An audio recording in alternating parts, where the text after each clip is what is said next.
আমার আইডিয়া চ্যানেলে সবাইকে স্বাগত। আজকে আমি তোমাদের সঙ্গে শেয়ার করছি মোচা দিয়ে কি করে ডাল দিয়ে বানানো যায়। দেখো বন্ধুরা, আমি প্রথমে মোচাটাকে এভাবে ছাড়িয়ে নিচ্ছি। দুটো জিনিস ফেলে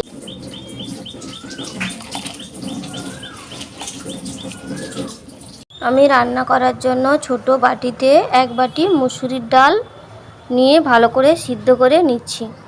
সেদ্ধ করা ডালের মধ্যে মোচাগুলোকে দিয়ে একটু সেদ্ধ করে নেব হালকা।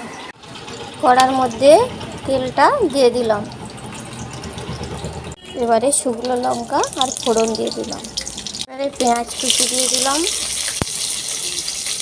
দিয়ে পেঁয়াজটাকে সুন্দর করে ভেজে নেব। দেখো পেঁয়াজগুলো সুন্দর করে ভাজা হয়ে গেছে।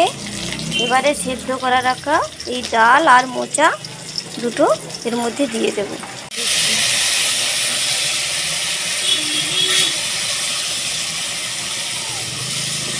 স্বাদ মতন লবণ দিয়ে দিচ্ছি। রান্নাটায় অল্প চিনি দিলে খেতে খুব ভালো লাগে। ডালটা এভাবে মোটা করে বানাতে হবে, যাতে পাতলা না হয়, পাতলা হলে ভালো লাগবে না।